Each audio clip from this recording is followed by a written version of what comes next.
ಮಕ್ಕಳಿಗೆ ಅಮ್ಮ ಒಂದು ಇರಲಿ ಅಂತ ನಾವು ಹೇಳ್ತೇವೆ. ಅಮ್ಮ ಒಂದು ಬದುಕಿ ಉಳಿಯಲಿ ಅಂತ.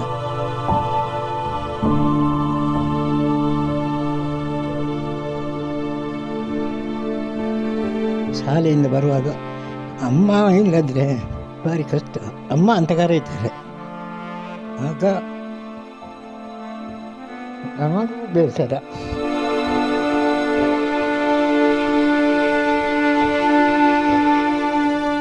ಎರಡು ಹಸು ಇತ್ತು ಕರೆಯುವುದು, ಅದನ್ನು ಮಾರಿದ್ದೇನೆ. ಮತ್ತು ಸ್ವಲ್ಪ ಜಾಗ ಅದನ್ನು ಮಾರಿದೆ.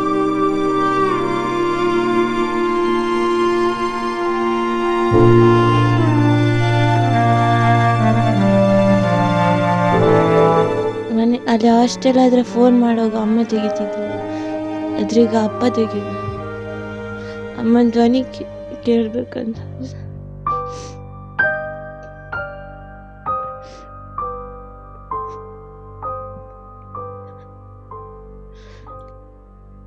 ನನಗೆ ಅಮ್ಮನ ತುಂಬ ನೆನಪಾಗ್ತುಂಟು ಇವಾಗ ಸಹ.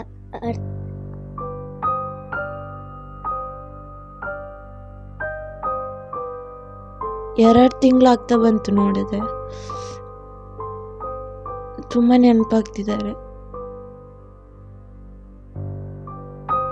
ಪ್ಲೀಸ್ ಎಲ್ಲರೂ ಸಹಾಯ ಮಾಡಿ. ಈ ಮನೆಗೆ ಏಕಾಏಕಿ ಕಷ್ಟ ಎದುರಾಗುತ್ತೆ. ಈ ಮನೆಯನ್ನು ನಡೆಸಬೇಕಾದಂತಹ ಮಹಿಳೆ ದಯನೀಯ ಸ್ಥಿತಿಯಲ್ಲಿದ್ದಾರೆ. ಆ ವಿಡಿಯೋ ಕೂಡ ತಾವು ನೋಡ್ತಾ ಇದ್ದೀರಿ. ಇದು ಕಾಯರ್ ತಡ್ಕದ ರತ್ನಾರವರ ಪರಿಸ್ಥಿತಿ. ಅವರಿಗೀಗ 46 ವರ್ಷ ವಯಸ್ಸು. ಅವರ 2 ಮಕ್ಕಳು, ಒಬ್ಬರು 10ನೇ ಕ್ಲಾಸು, ಇನ್ನೊಬ್ಬರು ಚಿಕ್ಕವರು, 2 ಹುಡುಗಿಯರೇ. ಅವರ ಭವಿಷ್ಯ ಏನು ಅನ್ನುವಂಥದ್ದು. ಜೊತೆಗೆ ಅವರ ಗಂಡ ಇದ್ದಾರೆ ಕೆಂಪಯ್ಯ ಅವರು. ಇವರ ಅಕ್ಕನಿಗೆ ಕಣ್ಣು ಕಾಣಿಸೋದಿಲ್ಲ. ಇಡೀ ಒಂದು ಫ್ಯಾಮಿಲಿ ಒಂದು ರೀತಿಯಲ್ಲಿ ಗೊಂದಲ, ಒಂದು ರೀತಿಯಲ್ಲಿ ನೋವು. ರತ್ನಾರವರಿಗೆ ಕ್ಯಾನ್ಸರ್ ಅನ್ನುವಂತಹದ್ದು ಗೊತ್ತಾಗಿದೆ. ಬ್ರೈನ್ ಕ್ಯಾನ್ಸರ್ ಅನ್ನೋದು ಗೊತ್ತಾಗಿದೆ. ಇಲ್ಲಿಯ ತನಕ ಸಿಕ್ಕಾಪಟ್ಟೆ ಖರ್ಚು ಮಾಡಿದ್ದಾರೆ. ಇವರ ಸಂಬಂಧಿಕರು ಇವರು ಕೊಟ್ಟದ್ದು ಖರ್ಚಾಗಿದೆ, ಸಾಲ ಆಗಿದೆ, ಇದೆಲ್ಲವನ್ನು ಮಾಡಿಕೊಟ್ಟಿದ್ದಾರೆ. ಈಗ ಬದುಕು ಹೇಗಿದೆ ಅಂತ ಕೇಳುವ ಕೆಂಪಯ್ಯವರ ಹತ್ರ. ಯಾಕೆಂದರೆ ಮುಂದೆ ಮತ್ತೊಂದು ದೊಡ್ಡ ಆಪರೇಷನ್ಗೆ ಬೆಂಗಳೂರಿಗೆ ಹೋಗಲಿಕ್ಕಿದ್ದಾರೆ. ನಮಸ್ತೆ, ಹೇಗಿದ್ದಾರೆ ಈಗ ಅವರು? ಈಗ ನಡೆಯಲಿಕ್ಕೆ ಆಗೋದಿಲ್ಲ, ಮತ್ತು ಮಾತಾಡಲಿಕ್ಕೆ ಬರೋದಿಲ್ಲ, ಮತ್ತು ತಲೆ ಭಾರ ಆಗ್ತದಂತೆ. ಒಂದು ಸೈಡು ಭಾರಿ ಹಿಡ್ಕೊಂಡು ನಡ್ಕೊಳ್ಬೇಕು. ನಾವು ಯಾರಾದರೂ ಕೈಯಲ್ಲಿ ಹಿಡ್ಕೊಳ್ಬೇಕು ಗಟ್ಟಿಯಾಗಿ ಬಲವಾಗಿ, ಇಲ್ಲಾದರೆ ಬಿದ್ದರೆ ಇದಾಗ್ತದೆ. ಮತ್ತು ಇನ್ನೊಂದು ಮನೆಯಲ್ಲಿ ಹೇಳಿದ್ದರು ಸ್ಕ್ಯಾನಿಂಗ್ ಮಾಡುವಾಗ, ಇನ್ನೊಂದು ಬ್ರೈನು ಆಪರೇಷನ್ ಆಗಬೇಕು. ಅದು ದೊಡ್ಡ ಆಪರೇಷನ್. ಒಂದು 12 ಗಂಟೆ ಟೈಮ್ ಬೇಕು ಅದಕ್ಕೆ ಆಪರೇಷನ್ ಮಾಡಲಿಕ್ಕೆ. ಮತ್ತು 1.5 ತಿಂಗಳಾದರೂ ICUಯಲ್ಲಿ ಇಡಬೇಕು ಅಂತ ಹೇಳಿದ್ದಾರೆ ಡಾಕ್ಟ್ರು. ಅಷ್ಟು ಮಾಡಿದರೆ ಅವರಷ್ಟಕ್ಕೆ ನಡೆಯುವುದು, ಅವರ ಕೆಲಸ ಅವರು ಮಾಡುವುದು ಅಂತ ಡಾಕ್ಟ್ರು ಹೇಳಿದ್ದಾರೆ.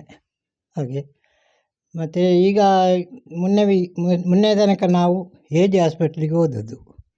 ಸುನಿಲ್ ಶೆಟ್ಟಿ ಡಾಕ್ಟ್ರು ಅವರು ಕಳೆದ ಸಾರಿ ಸರ್ಜರಿ ಮಾಡಿದ್ದನ್ನು ₹1 ಬಿಲ್ಲು ತಗೊಳ್ಳಿಲ್ಲ. ಮತ್ತು ಆಸ್ಪತ್ರೆಯ ಬಿಲ್ಲು ಎಷ್ಟಂದರೆ ಸ್ವಲ್ಪ ಸುರಕ್ಷದಲ್ಲಿ ಹೋಗಿದೆ, ಮತ್ತು ಸ್ವಲ್ಪ ನಾವು ಕಟ್ಟಿದ್ದೇವೆ.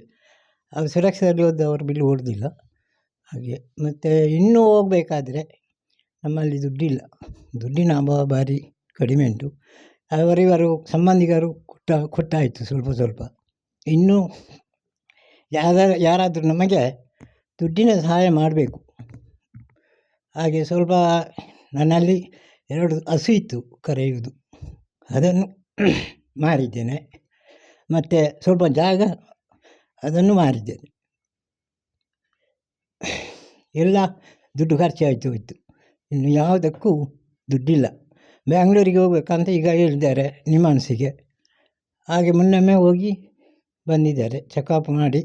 ಇನ್ನು ಬರುವ 19 ತಾರೀಕಿಗೆ MRI ಸ್ಕ್ಯಾನಿಂಗಿಗೆ ಹೋಗಲಿಕ್ಕೆ ಉಂಟು. ಅದಕ್ಕಾಗಿ ನಮಗೆ ದುಡ್ಡಿನ ಸಹಾಯ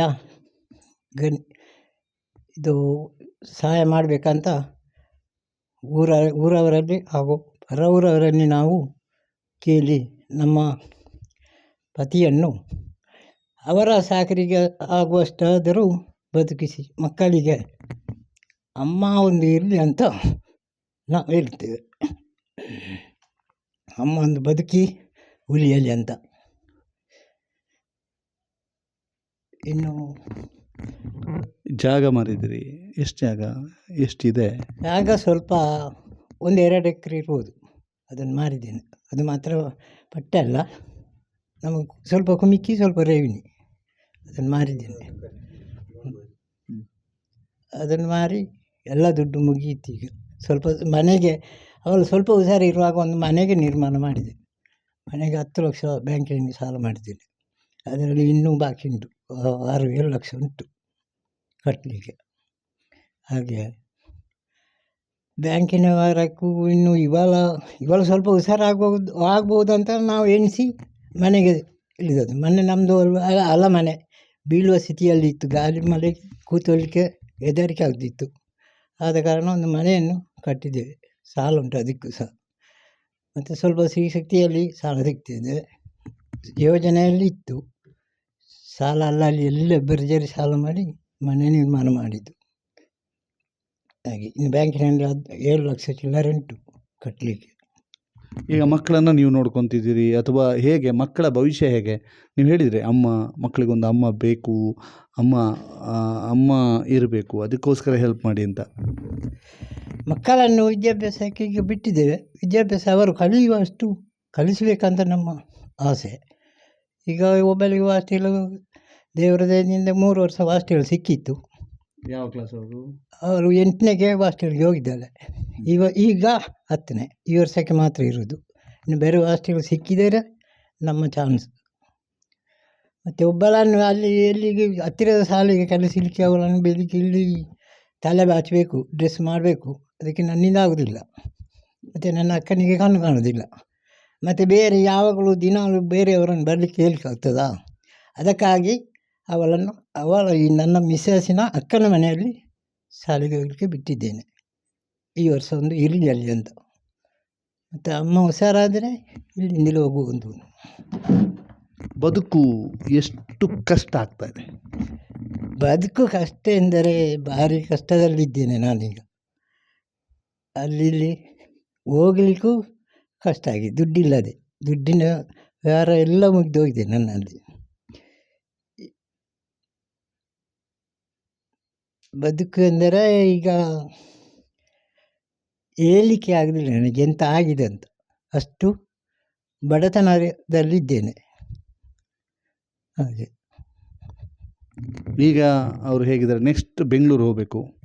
ಹೌದು, ನೆಕ್ಸ್ಟ್ ಬೆಂಗಳೂರಿಗೆ ಹೋಗಬೇಕು. ಈಗಲೂ ನಾವು ಇಟ್ಕೊಂಡು ನಡೆಸಬೇಕು. ಮತ್ತು ಊಟ ಮಾಡಲಿಕ್ಕೆ ಸರಿ ಆಗೋದಿಲ್ಲ, ಕೈ ಮೇಲೆತ್ತಲಿಕ್ಕೆ ಬರೋದಿಲ್ಲ, ಕೈ ಕೆಳಗಿಂದ ಇಷ್ಟೇ ಬರೋದು. ಮತ್ತು ಈ ಸೈಡ್ ಫುಲ್ಲು ಭಾರ ಉಂಟಂತೆ.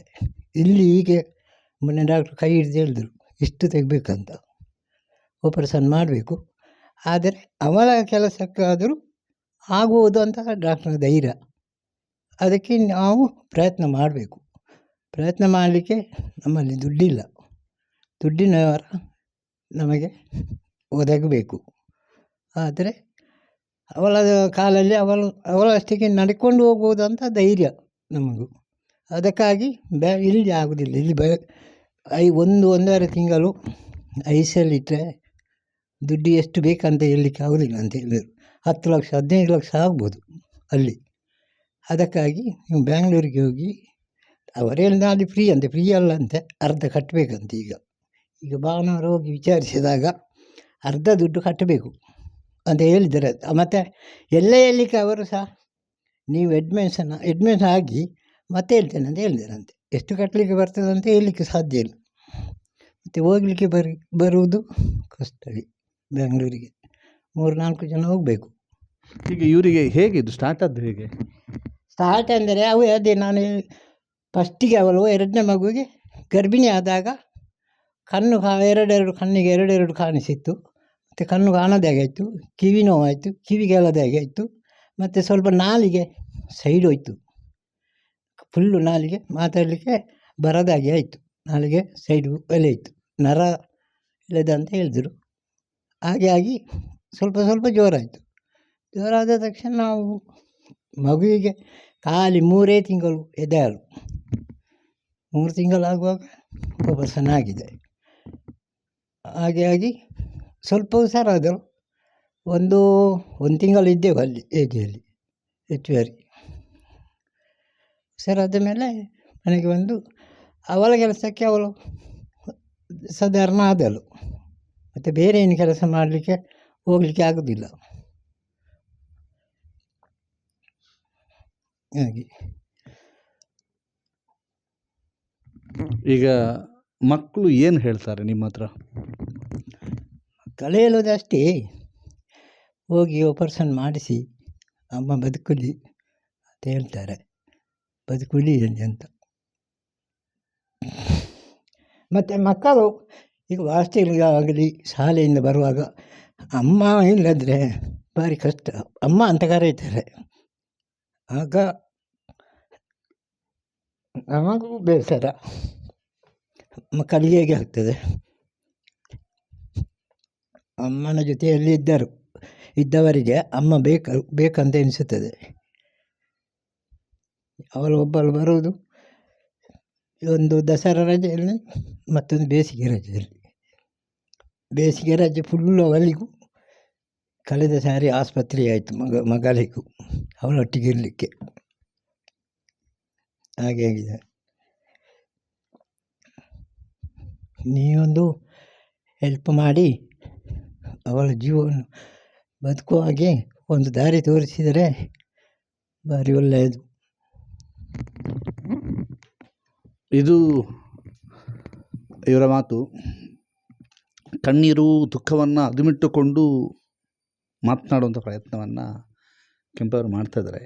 ಏನು ಅಂತ ಹೇಳಿದ್ರೆ, ಮಕ್ಕಳು ಇಲ್ಲಿ ಬಂದಾಗ ಅಮ್ಮ ಅಂತಾರೆ, ಅವರನ್ನು ಬದುಕಿಸಿ ಕೊಡಿ ಅನ್ನುವಂತಹ ಮನವಿಯನ್ನು ಮಾಡ್ತಾಯಿದ್ದಾರೆ.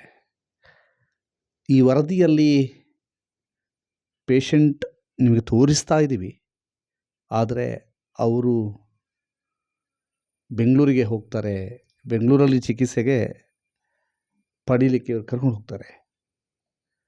ಅವರು ಹೊರಟಿದ್ದಾರೆ. ಈಗ ಅವರಿಗೆ ನೆರವಿನ ಅಗತ್ಯತೆ ಇದೆ. 2 ಮಕ್ಕಳಲ್ಲಿ ಒಬ್ಬರು ಮಗುವನ್ನು ನಾವು ಮಾತಾಡಿಸ್ಬೇಕು. ಇವರ ಮಕ್ಕಳನ್ನು ಮಾತನಾಡಿಸ್ತಾ ಇದ್ದೇವೆ, ಆದರೆ ಅವರನ್ನು ತೋರಿಸ್ತಾ ಇಲ್ಲ ನಿಮಗೆ. ಏಕೆಂತಂದರೆ ಅವರಿಗೆ ನೋವಿದೆ. ಆ ನೋವು ಅವರ ಧ್ವನಿಯ ಮೂಲಕ ತೋರಿಸ್ತಾ ಇದ್ದೇವೆ ಹೊರತು ಅವರನ್ನು ನಿಮಗೆ ತೋರಿಸುವುದಿಲ್ಲ.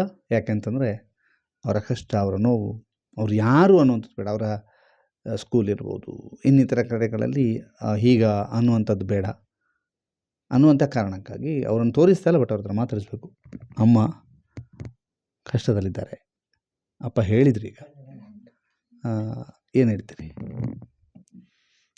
ಅಮ್ಮ ಮನೆಗೆ ಬರುವಾಗ ಅಮ್ಮ ಇದ್ರೆ ಒಂಥರ ಇತ್ತು, ಆದರೆ ಈಗ ಅಮ್ಮ ಇಲ್ಲ, ಅದೊಂದು ನೋವು ಉಂಟು.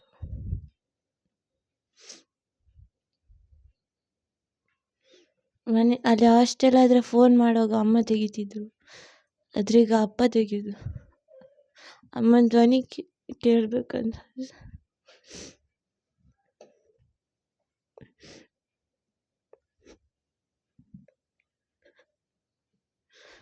ಈಗ ಅಮ್ಮನಿಗೊಂದು ಅನಾರೋಗ್ಯ, ಅದಕ್ಕೆ ನೆರವಾಗಬೇಕು ಅಲ್ವಾ? ಹೌದು. ಅಪ್ಪ ತುಂಬ ಕಷ್ಟಪಡ್ತಾರೆ. ಈಗ ಜಾಗ ಎಲ್ಲ ಮಾರಿದ್ದಾರೆ, ದನ ಇತ್ತು, ದನ ಕೂಡ ಮಾರಿದ್ದಾರೆ. ತುಂಬ ಕಷ್ಟದಲ್ಲಿದ್ದಾರೆ. ಮನೆ ಕಟ್ಟಲಿಕ್ಕೂ ತುಂಬ ಕಷ್ಟಪಟ್ಟಿದ್ದಾರೆ.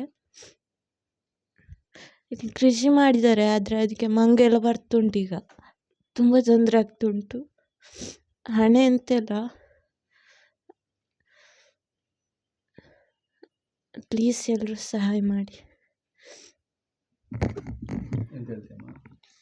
ನನಗೆ ಅಮ್ಮನ ತುಂಬ ನೆನಪಾಗ್ತುಂಟು. ಇವಾಗ ಸಹ ತೊಂದರೆಯಲ್ಲಿದ್ದಾರೆ ಅಂತ ಆಗ್ತದೆ.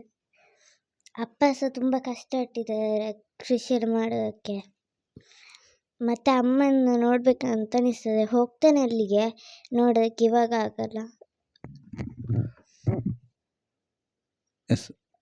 ನೀವು ಈಗೇನಾದರೂ ಭೇಟಿಗೆ ಕೊಟ್ರ ಅಮ್ಮನ ಹತ್ರ? ಇಲ್ಲ, 2 ತಿಂಗಳಾಗ್ತಾ ಬಂತು ನೋಡದೆ. ತುಂಬ ನೆನಪಾಗ್ತಿದ್ದಾರೆ. ಇವತ್ತು ಹೋಗ್ಬೇಕಂತಿದ್ವಿ, ನಾಳೆ ಹೋಗುದಂತಿದ್ದೀವಿ ನೋಡಲಿಕ್ಕೆ.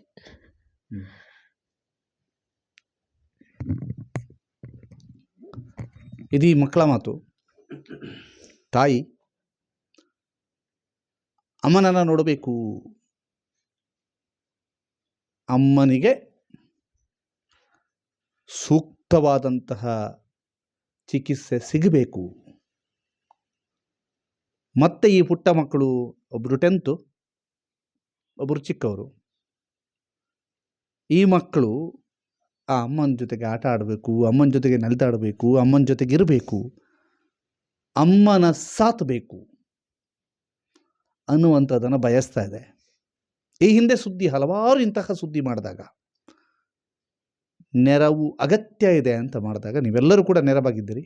ಅವರ ಚಿಕಿತ್ಸೆಗೆ ನೆರವಾಗುವವರು ಕೆಂಪಯ್ಯ ಅವರ ಅಕೌಂಟ್ ನಂಬರನ್ನು ನಾವು ನೀಡಿದ್ದೇವೆ.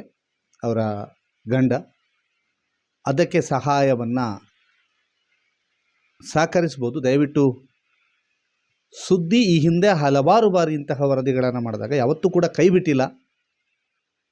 ಈ ಸಲನೂ ಕೈ ಹಿಡಿತೀರಿ ಅನ್ನುವಂತಹ ಭಾವನೆ. ಇಬ್ಬರು ಮಕ್ಕಳ ಭವಿಷ್ಯದ ದೃಷ್ಟಿಯಿಂದ ಈ ವರದಿಯನ್ನು ಮಾಡ್ತಾ ಇದ್ದೇವೆ. ಮಕ್ಕಳ ಭವಿಷ್ಯ ಗಟ್ಟಿಯಾಗಬೇಕು, ಆ ತಾಯಿ ಉಳಿಬೇಕು, ತಾಯಿಯ ಜೊತೆ ಈ ಮಕ್ಕಳು ಬೆಳೀಬೇಕು ಅನ್ನುವಂತಹ ಆಶಯದೊಂದಿಗೆ ಈ ವರದಿಯನ್ನು ಮಾಡ್ತಾ ಇದ್ದೇವೆ. ನಿಮ್ಮ ಸಹಕಾರದ ನಿರೀಕ್ಷೆಯಲ್ಲಿ ರೂಪೇಶ್ ಆದಿತ್ಯ ಶೆಟ್ಟಿ ಜೊತೆಗೆ ದಾಮೋದರ ದೊಂಡೋಲೆ, ಸುದ್ದಿ ನ್ಯೂಸ್, ಕಾಯರ್ ತಡ್ಕ.